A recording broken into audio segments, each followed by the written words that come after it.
return to England and pay for a PCR test, which typically costs £120 2 days after arriving home.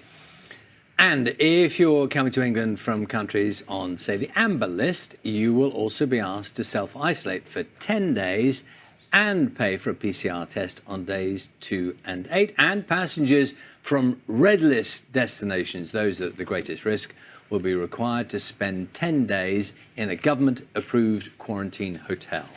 We're joined now by the Transport Secretary Grant Shapps. Good morning.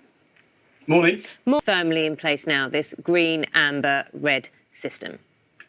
It's a sort of framework for people at the moment, travel at all until the 17th of May. We know how each of those traffic light systems will work. And also there's one additional, which is a sort of green watch list, which will enable people to see if we've got concerns about a country and the coronavirus, perhaps a variant that we're worried about.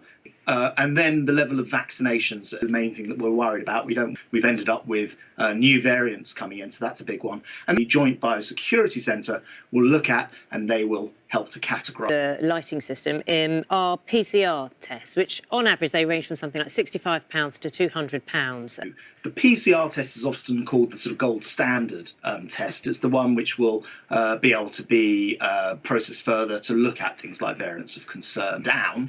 And I'm actually going to work between now and the 17th of May, which is the earliest possible date for international travel to resume, with the private sector, with providers, to see whether this can't be driven down quite a lot further. I think. What do you think would be an acceptable or reasonable? It's got to, you're paying for the lab service and the rest of it, but it seems very surprising, particularly some of those higher end tests. I would have thought should be. I noticed. So that would be £100. That would be £100. Do you think that's well, reasonable? As you say, at the moment they range from, I think you 65 to 200. Yeah.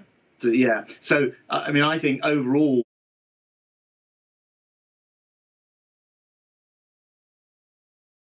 Costs down, and also in time, of course, review potentially the type of test. There's also a pre-departure test, which means when pre-departure from the place where you are overseas, and we're looking at again whether, for example, people could take their own tests with them, because from today everybody is able to get 2 lateral flow tests a week, and people are able to order those online. Indeed. Right now. What? That means that families in the UK now are uniquely spread across the world, and a lot of those families won't see each other for months. And as we've got this domestic unlock, the next stage of which is on Monday, we want to make sure that people can rejoin their families. I think that's possibly even more pressing than the holiday. And with in mind, and your consciousness of how difficult it is for these families, what about the government subsidising the cost? Of course, people, no matter where they're coming from in the world, and there's very little travel going on, and in the future also require a pre-departure test before they leave whichever country they're coming from to come to the UK.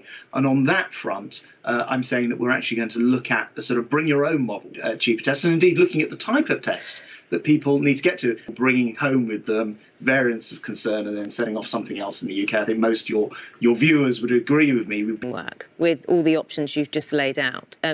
My understanding of this, in terms of what you're looking at now, is this is not what travellers will face come May the 17th, if that date, and it is a big if that date is put forward as the time. In 2 or 3 weeks, you're going to have that list of green list countries, amber and red. So people will be able to take some of their own decisions on this, and should obviously look carefully at their travel policy.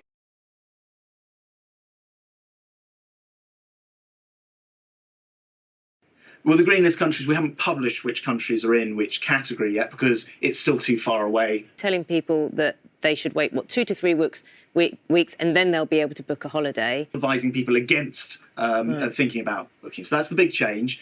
2 to 3 weeks' time, they'll have the list of countries which fall into the different categories, and that will hopefully provide people some guidance. You booked a holiday abroad?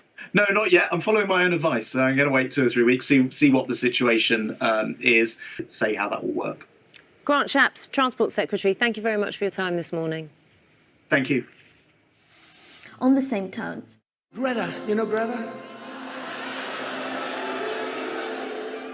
During the making of the documentaries, Greta meets world leaders and a host of scientists. What we measure is the flow of carbon dioxide. Most famous naturalist. My generation has made a mess of things.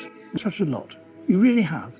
And you have You've spoken for the generation is going to... Need to recognise tackling climate change is as urgent as tackling the pandemic. The corona pandemic is a tragedy and nothing else, but this actually shows that we are able to treat an emergency like an emergency, and we are able to shift social norms very quickly. It's quite exhausting.